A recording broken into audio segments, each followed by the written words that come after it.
from Washington, D.C., USA, Tony the Tiger Thompson.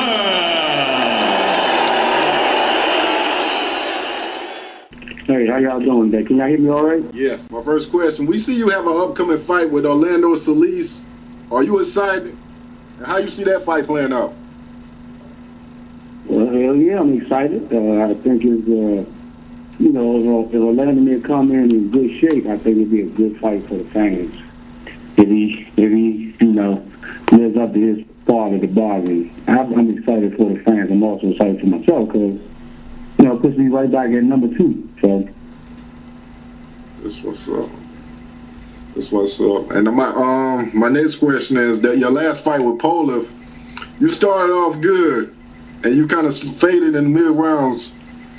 You want to get up? Would you like to do a rematch with that too? Well, I only took the fight on short notice because it was for the mandatory for the IBF. So that's the only reason why I took the fight. Yeah, I like a rematch, but if it ain't worth anything, what's the sense?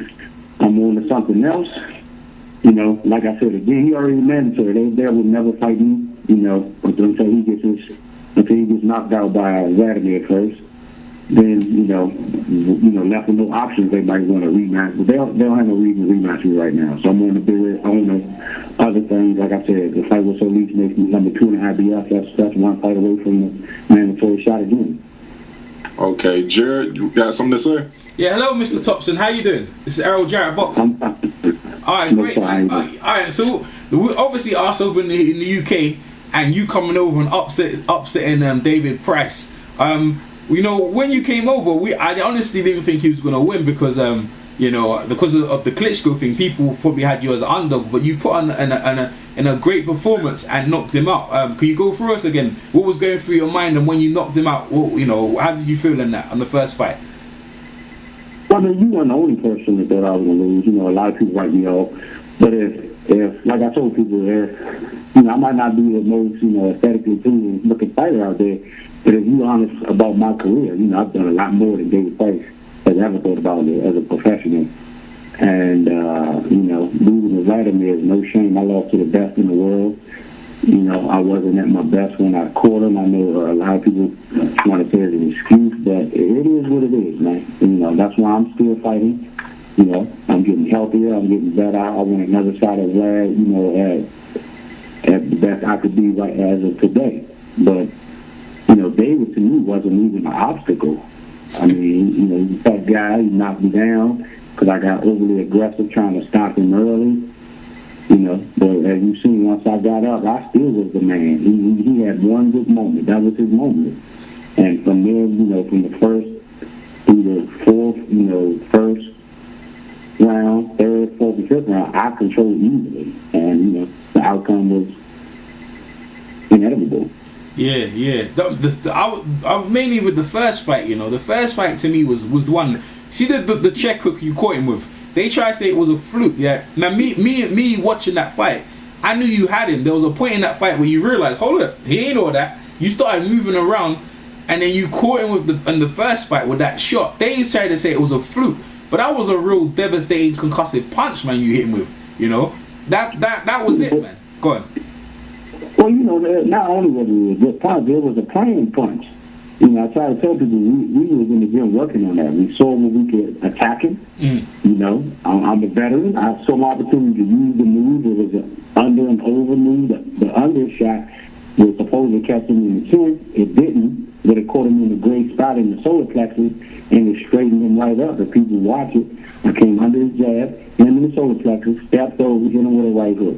I mean, you call it a fluke all you want. That's why I was so much more impressed with the second fight. It showed that I was just clearly the better fighter. He knocked me down, I got up, I stopped him. Point. Yeah. It's given right there. Yeah. I got just like another question as well. Yeah, like so after the fight, you was calling out Tyson Fury, man. Like, what's your beef with Tyson Fury? I mean, he's just a loud mouth guy. He's talking his way to big fights. He hasn't done anything. At least David Price people had enough gumption and balls to put him in there with a live heavyweight. Tyson has never been in there with anybody that, all of them pose a threat to him because he can't fight. But, they haven't put him in there with anybody that was capable of exposing him, even though a few people almost did it. Cunningham was a legitimate heavyweight. He would have stopped Fury easily. A couple of other guys would have beat his ass. So, and he's just been mouthing off about me. And I'm the type of guy, man, you want to talk that trash, let's do it. I'm not running from anybody. Old man told me long time ago, you want to get some ass, you got to bring some ass. So I'm bringing mine. He's not bringing his. Hold on one second. Okay. Okay. Yeah. He wants to do it. Let's do it. Tell whoever is running the show over there, Peter Fury, whoever, stop putting the guy out there using my name to get, to draw in the fans and ratings or whatever it is you're doing. And let's put on, and besides, I think it'll be a good fight for the fans. Yeah. He's not that great of a fighter, but he's a huge guy, and he's going to pose a challenge to anybody. But I would expose him easily. Matter of fact, I think it's easier fight than the David Price fight. Ooh, okay. Go ahead, Beats. Yes, it is. Before I start, Mr. Thompson, how you doing? I'm great. Before you start, I'm gonna have to take a little poke at you, right? Because I don't know if it was used in the UK. We've got 2 horse races. We've got the Grand National and the Derby. And you picked one long 50-1 shot, man, and that nag is still probably running now. I just want to say that. But that's you're going to speculate to accumulate. The race? I'm not sure. It's probably still running now. It's all good. But I agree with you with the Tyson Fury fight because, in my opinion, David Price hits a lot harder. They understand that you're a seasoned heavyweight. You'll go down, you'll get back up. You know how to fight your way. You're not scared. You're a mature heavy. It's not a good fight for them really at this stage. So I don't expect Peter Fury to be knocking your door anytime soon. I don't expect that. Was you expecting? No, I don't. Sorry about that. Was you expecting a harder fight in the second fight with David Price? No.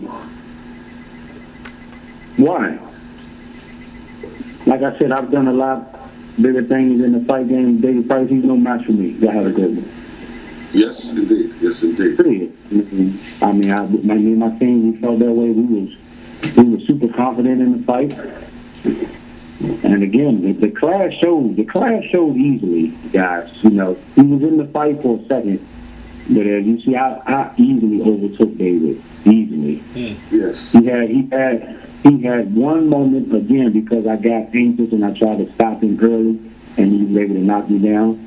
But again, I got up and I stopped him 5 rounds. I didn't think he was gonna make it 5 rounds for real. I'll tell you what, man. I never heard you. Did you hear that? Frank Maloney and a few other people tried to say in the first fight, that blow you landed to Kel Price was an illegal punch. I never heard you respond to that. Can you just respond to that now? What was illegal about it? I hit him on the side of the head and the temple. He went down. How was it illegal? The referee didn't say it was illegal. Nobody else is saying it's illegal except for the team that lost. That tells you all you need to know. There's no need to respond to foolishness. Yes. It's Frank's job to cover David's butt. And that's all he was doing. He was covering his prized possessions butt and lost to an old fat guy. You have looking real fat, and they just couldn't believe I beat him. So obviously you have to have the excuses for why this young, pretty, big punching, devastating fighter lost to this old aging fat, So you have to say those things. I didn't take it personal from Frank. But he's doing what guys do. He got his guy back. So yeah, damage limitation. My last question before I hand it over to Chris. You first peaked my radar when you knocked out Krasniqi in Europe a few years back, and he was expected to beat you. Is that what you thrive on? Just going into another man's turf and just taking over? Is that what you thrive on? Is that what gets you up? I love it. I absolutely love it. Now, I love to get me some fights in my hometown so my fans can see me, but I love going to other people's backyards, hearing their fans boo me, and then just silence.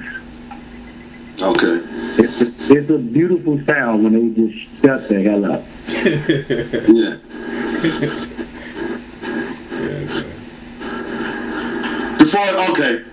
Sorry guys. What about Amir Mansour? He's calling out all the US heavyweights.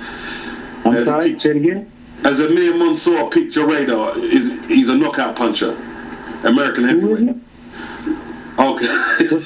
Amir Hardcore Mansoon. Do you know who he is? So. Next question. We're not even entertaining that. Yeah, that's right. That's right. There you go. Yeah, I'm not even entertaining. I don't know who he is. That's right. Mr. Thompson. Since you're talking about him. Go on, Chris. Mr. Thompson, who do you want next? Well, you mean after the Solis fight? I'm not thinking about anybody until I beat Solis. You can call out anybody. Who do you want next? I'm not thinking about anybody until I beat Solis. Solis is a legitimate guy. I can't afford to, take my attention off him for a second. I have a job to do. Once that job is over, I just want to continue. Whatever fight gets me closer to Vladimir. Those are fights I want. I want fights that gets me closer to Vladimir. Yeah. Sorry. Go. Yeah. Thanks, Beats. Yeah. What I was gonna say. So I like to go back with you. Like, I looked on your box record. You started boxing. Was it 29? Is that right?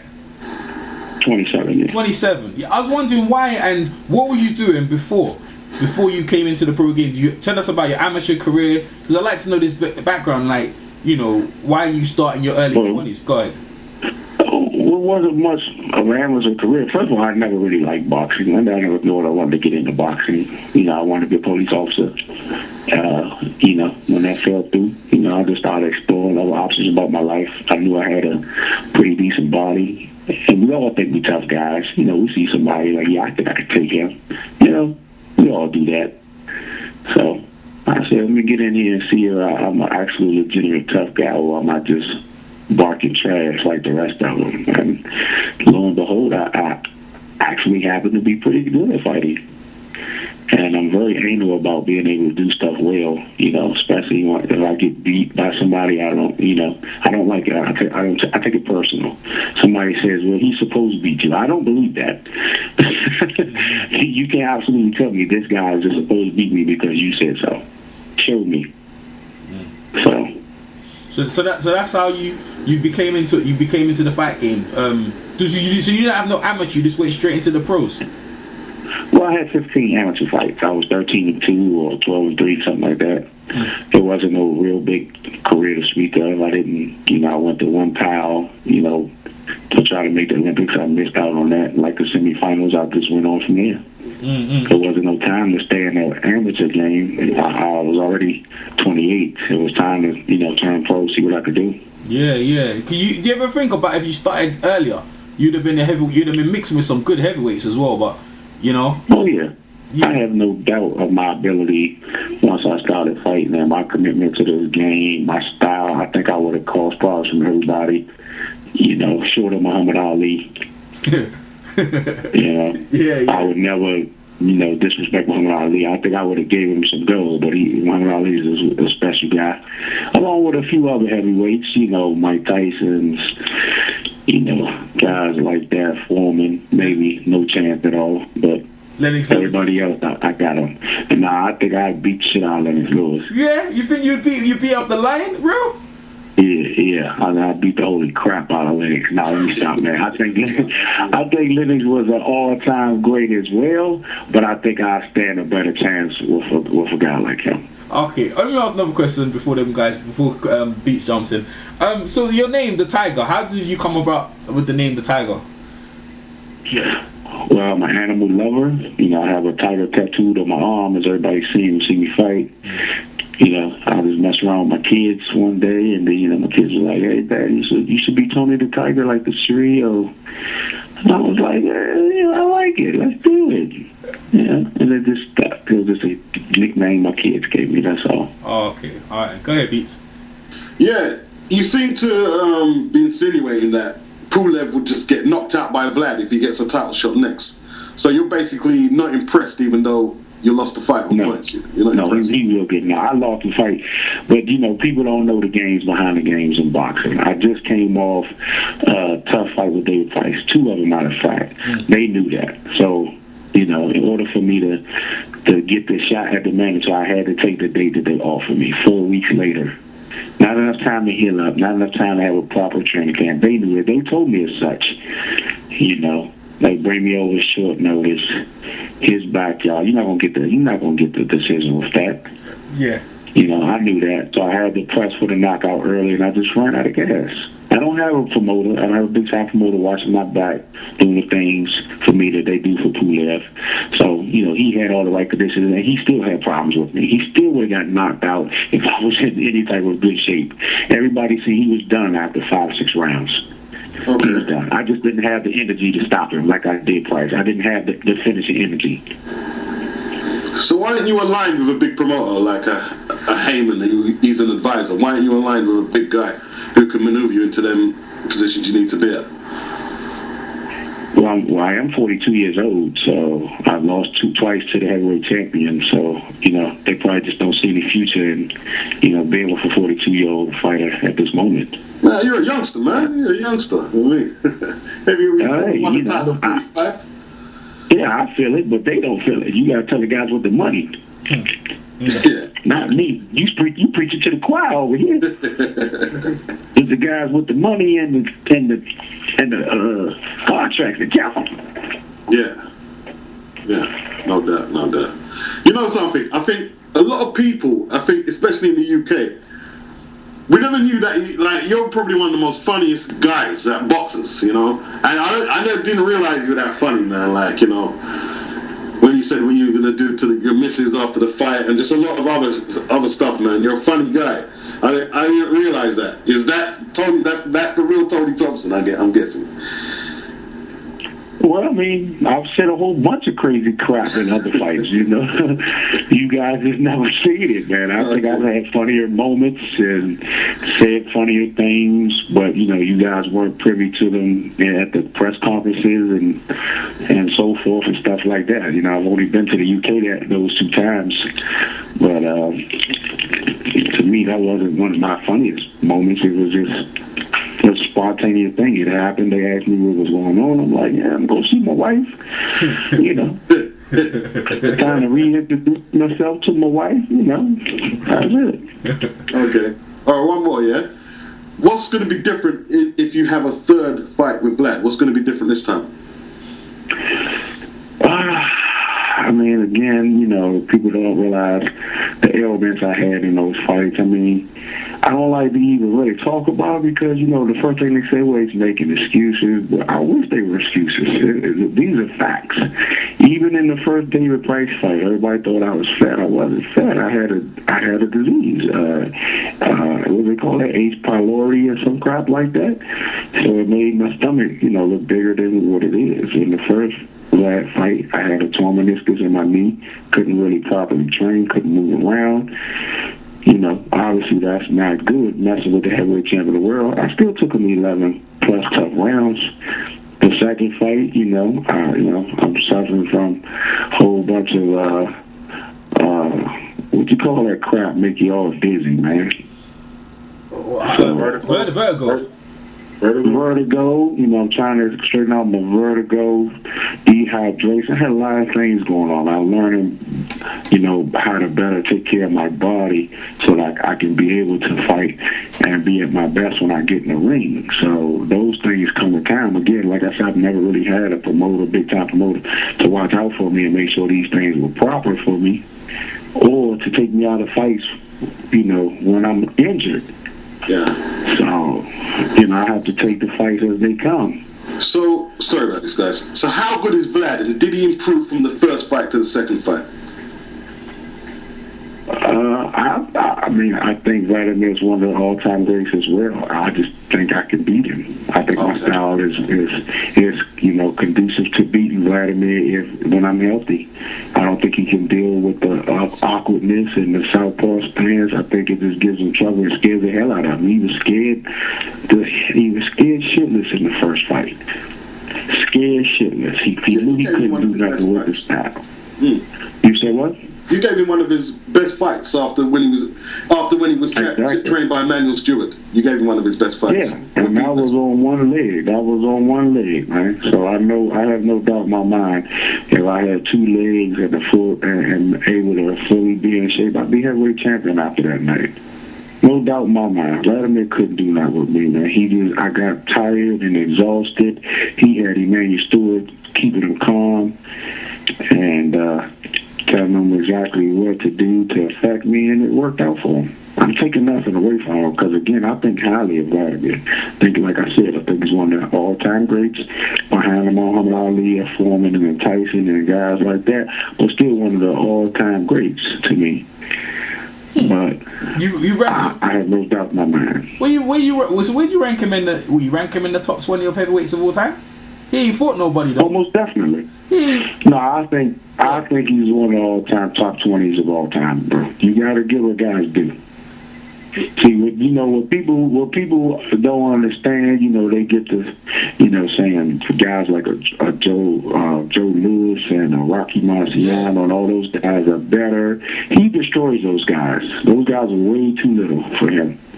That's just the truth of the matter, guys. You guys have to realize that. Joe Louis was what, 6'1", 210 maybe? Mm-hmm. He destroys Joe Louis.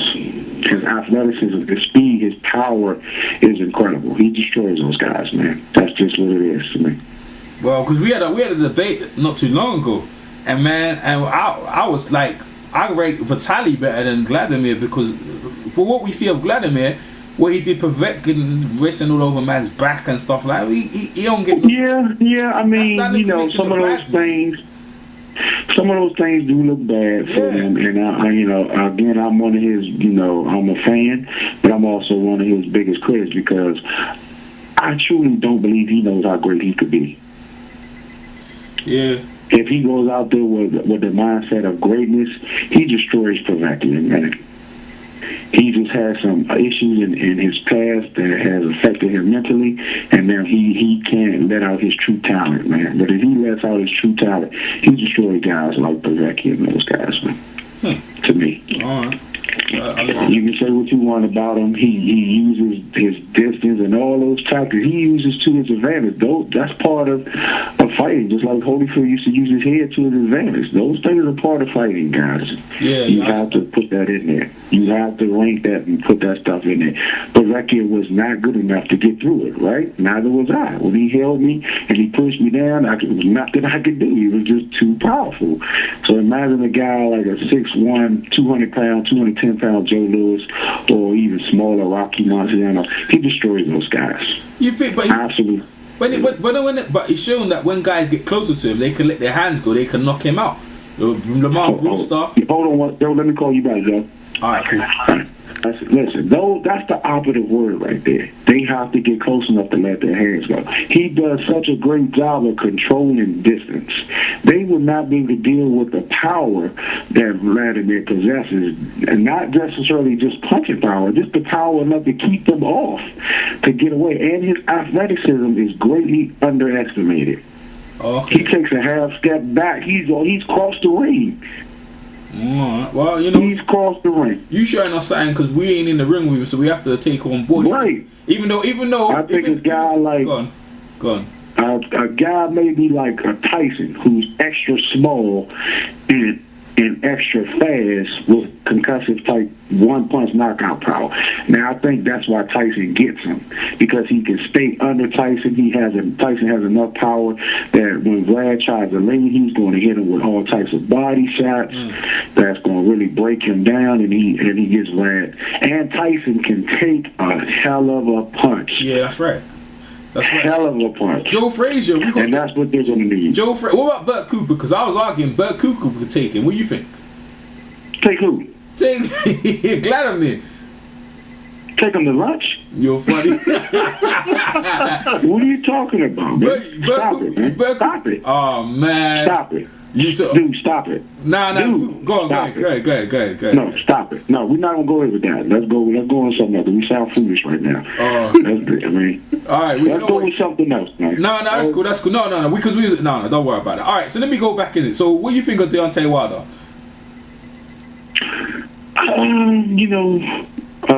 Dante is a work in progress, man.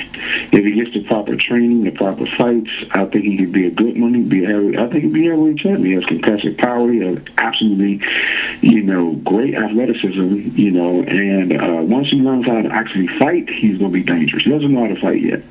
He's just relying on being big and one-punch knockout power. I mean, you see, I get myself in trouble with boxers because I'm the one who asks the blunt, hard questions. So this is a blunt, hard question. Why is this era of American heavyweights just not competing like they did in the 80s, 90s, and the 70s, and the 60s, and the 50s, and the 40s? Why are the Americans not competing in the heavyweights like they used to? Yes. Because I think it's multiple answers. First of all, boxing is so freaking dirty, man. So freaking dirty. It's so hard on the body for such little return. If you're not that guy, then you're not making the money worth being in there. So if you're a 6'5", 6'6", 240, 250 pound guy with decent athleticism, I'd rather be a backup linebacker than a heavyweight champion. I mean, it is what it is, man. You gotta think about it, man. I mean, you can sit on the NFL bench or NBA bench and make multiple millions without the damage to your body. You're going to have pensions. You're going to have doctors that take care. I mean, it's just, people ask me, I got two huge sons. My son just turned 13. He's already 6'1", 160 pounds. I have another son who's 14. He's like 6'3", to 180 pounds. They're like, oh, you going to let your sons box? You going to let your sons box? I'm like, hell no. I'm going to teach my kids how to play football, basketball, and baseball, and hope they good enough to make it in one of those things. How you going to do? So even if one of your sons... Why would I put them in the ring? Why would I put them in the ring? Say if they had more natural talent than you. Say if you spotted them in the gym, you're one of your sons, and they had more natural talent than you'd have. You wouldn't push them to take it further? I mean, it's always a way I'll let him do it. If he shows, just an inclination that that's just what he's going to do, then obviously I'm going to always support him. Yeah. I'll be right there trying to help him, trying to guide him. But, I do have a son. He loves to fight. He's a black belt or brown belt or whatever. He loves contact. He loves to fight. But I'm like, man, play football. You love contact, play football. Yeah. Get out this business. Yeah. Mr. Thompson. Yes. I would like to see you mix and match with the other crop of heavyweights also, like Chris Arreola. I think your southpaw and your skill set will be too much for him. I also think so. That's why these guys will not fight me. That's exactly why they won't fight me. They know even at the advanced age of 42, I'm just way too smart and crafty and talented for those young guys still. That's why they won't fight me. Period. Yes. Same thing with Tyson Fury. Same thing with all the other guys want to stand around and pretend like they know what they're doing, but they don't. Yeah, they don't call your name. They don't call your name out. And what you said about the Pulev fight was right and exact. What you said, you was trying to knock him out. You weren't trying to. You were trying to knock him out, and you, like you said, if he was in better condition, you'd have took him. I didn't think Pulev. People were raving about Pulev, but I didn't think he done anything special. It was No. I think it's like you said. You conditioning wise, and that's what it was. Right. And they understand that because the heavyweight division. This is the year for. I was saying this is the year for the heavyweights for the guy to make the moves, but no one's calling your name out. But you're willing to fight the very best. Like, look at the fight. So you beat Price twice. You go against Pulev, and now you're going against this guy who fought Klitschko, trying to position yourself to get a shot at the belt. See, and the thing is, no one's calling out Odlanier. The people just want him to leave so they can just get his belt. But you're the one saying, I want to fight that Trump. I want him again. Yeah. I'm always gonna want him. I'm a competitive type of guy. He beat me, and if you really wanted to be the champ, how could you not want to fight the champ to be the champ? Yeah. If Vladimir retires and gives the belt to somebody claim they the heavyweight champ, how could you make a claim to that? Yeah. You didn't beat Vladimir. You inherited the belt. Now, after a while, they can all mix and match, and somebody has to be the champ, obviously. But I want to beat the guy. Yeah, that's right. That makes me the man. Yes, sir. You know, I don't want to be inherited money. You know, I don't want my granddaddy to die and leave me his fortune. I want to make my own fortune. Yeah. You've done that, man. You've done that. So you know the fight against the Salita fight, yeah? You know, you're getting another in his backyard in Turkey and that, man. So you know you're probably not gonna get a decision on the card.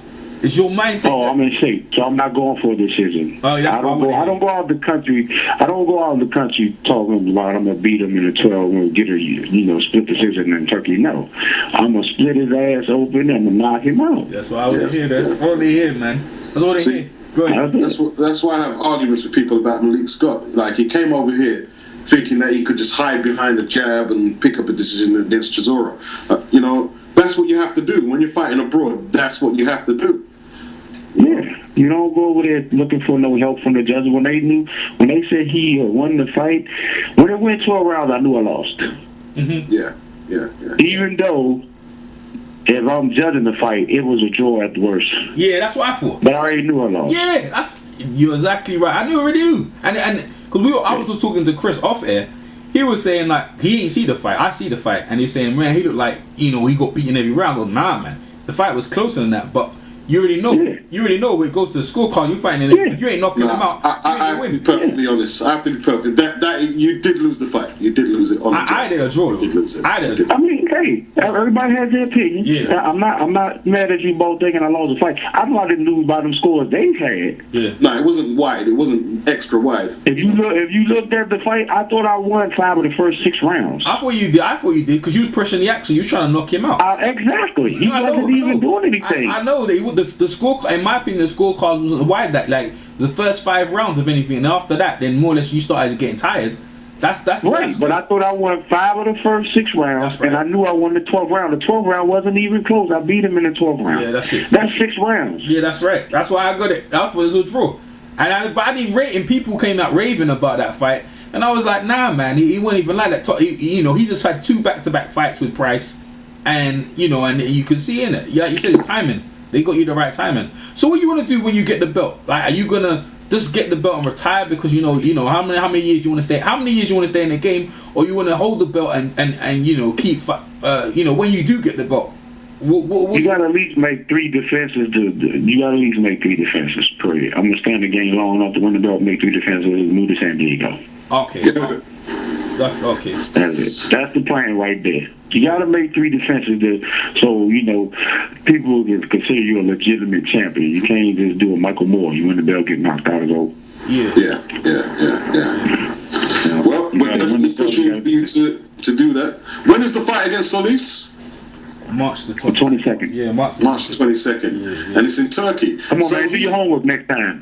Do your homework. Don't make me do your homework and you call me. Don't call me asking me the questions when the fight is. You supposed to know that already. Oh, no doubt. You the interview guy. What's wrong with you, man?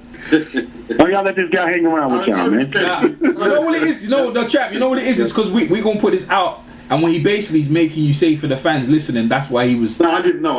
Oh, you didn't know? Okay, you're right. He didn't. Oh shit! I appreciate I was trying to cover you. I was trying to cover you, man. All right. Right. Well, he was. He didn't even get the cover good going right. You tried to help the brother out. He was like, "Nah, I didn't know." Oh, he's busting you out on the radio. Oh, goodness gracious! Not only is he not doing his homework, he's not even a good wingman. Oh man, no. You trying to help my man out. Oh man. Let me change up. This might be edited nicely. That man's real stuff. The man caught me slipping. He caught me slipping. He ain't caught slipping. He ain't caught slipping. Yeah. But even you can say all that shit, your horse is still running in that Grand National. But it's all good. I got one more question. Do you think the American heavyweights are afraid of you because you like fighting over the seas guys? Most definitely. What you think? I think so too. I want to see Americans fight you. I would like to see. This is what I would like to see, and only because of the simple fact that Ridley is not going to fight. He's not going to fight anymore. He's done. Yeah, he's done. So, and they're going to make one of the American guys a heavyweight champion. You know, they trying to do that, which I understand. You know, business comes through America a lot of times in the heavyweight division. If this what it is what it is. Okay, you want to do that. Okay, get all the best American, supposed to be best American heavyweight guys, and just do a tournament. That's right. Stop dicking around. Do the tournament. Put everybody in the bracket, 6, maybe even 8 people. Yep. I can name at least 6. Areola, Stavern, myself, even Seth. Put Seth back in there. Seth, Deontay. You can't get Stavern in there. He's Canadian. Stavern's Canadian, Haitian. You can't get him in there. Well, he's based in America. Okay, but it's American tournament. Right. Well, right now he's based in America. Canada ain't nothing but, America South. That's all. North, whatever. That's all. So, hey, don't interrupt me when I'm trying to lay out the game. Now, you like 0 for 5 right now. Oh! So, go ahead. Stefan, go ahead. You was Stefan, go ahead. And it was? Yeah. You get 6 guys in there, man. You make a single elimination. Stavern, if he wins his first round match, he gets a bye because he's already mandatory. Because it's going, you got 6 people. Obviously, if you got 6, I don't think you can do 8. There's not even 8 good American heavyweights out there. So you got to do 6. Stavern gets the bye or Areola because they're already rated up there. One of them wins their fight, and the other one gets eliminated. They get the bye. And then the other 2 guys fight. Huh? I think you can beat Stavern and Areola easy. I think I kill all of them. Yeah. Absolutely destroy them. They will be so upset. This 42-year-old guy with the radio face has came and just destroyed all the youngins like it wasn't nothing. They will absolutely be devastated. To see the way you're going, it's like they're trying to get you like a George Foreman around that age where they think, before you actually they're trying to get you that. I mean, you're fighting the very best. Where are you positioned in the world right now in all the sanctioning bodies? I think in the IBF, I think I'm highest ranked in the IBF, like number 7 or something like that. I know this fight with Solis makes the winner number 2 in the IBF. Oh, that's good. So you're ready. The rest of the organizations, I think, have me outside of the top 10. I think I'm number 11 in the WBC or something like that. Yeah. So This fight will put you right up there. That's where you want to be, man. Well, So are you getting a long enough training camp this time, and everything's going to be good on the night this time? Because I know the Pula fight, you only got 4 weeks. Is everything? Oh, yeah, man. I'm having a nice long training camp right here.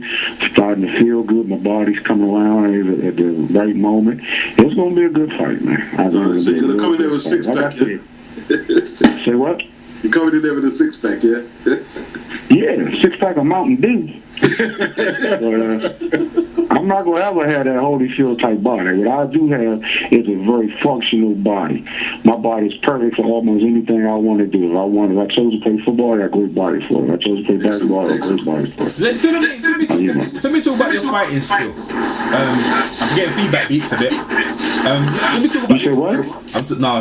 Let me talk about your fighting skill. You see your fighting skill, like I try. It's like a praying mantis, like where you got long arms and that, but you got movement. The foot movement I saw you use against Price. You don't often use that. Why don't you use that more often?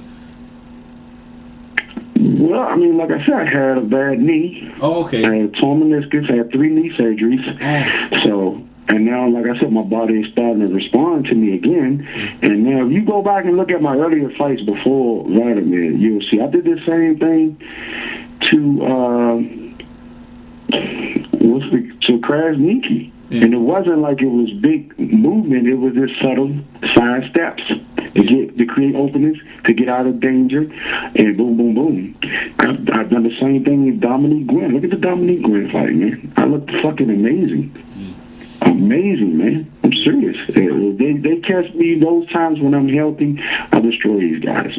Period. Yeah. My legs to me has always been the key. Yeah. I agree, man, because I got injuries. I had a meniscus injury because I play basketball. I'm a coach, and I got the meniscus injury. I know how dangerous that injury is. It takes quite a while for that to come back, and you know what I mean. It shows what kind of man you are to come back from these injuries and what you are to try and still go for the lineage heavyweight championship. And not many people are trying to say they want that. So more power to you. And it looks like this is going to be a very good fight for the fans. Anything else you want to say to your fans in the UK? Hey, man, just stay tuned, man. Hopefully I get back over, we can, drink a pint or whatever the crap y'all be saying or whatever we can do, Pint of lager. I'm a people person, When I was over in Liverpool, I got out. I talked to a lot of great people. They were good. They were Price fans, but they were very open and welcoming. I loved it. I look forward to coming back. Hopefully, it's against Tyson Fury or against Chisora. I love to fight Chisora also. Do you know what? Man, you shut them cities down, man. Them cities are closed up now. You say what? You shut them cities down, man. I think you put them cities into a depression, Liverpool. I like to apologize for that. No, I wouldn't. You stop playing. No, you know what? You come across a very charismatic guy. Like the last guy I remember to come across how you come on was Tim Witherspoon when he beat Frank Bruno. Because usually when a guy beats the guy from another country, they dislike him. But everyone in England, they ain't got a bad word to say against you. You know what I mean? You come across like I'm telling you, you pick up some fans in England on the performance, and you're even if I don't know what you can do after boxing, but in boxing, we're glad to have you, and obviously we try and keep in contact with you more often. Yes, indeed. Thanks, Chris. All right, I appreciate that, fellas, but I'm at work, so I got to go, brother. Thank you. Hey, thank you, Tony. Thanks for your time. No problem. And we try and hit you up after your fight, man. Enjoy your training. We'll talk to you soon. Will do, bro. You got the number. Call me after 2. All right, thanks. All right. It's going to be a W. Take care, Peace. bro. Bye. Bye. Peace. Please.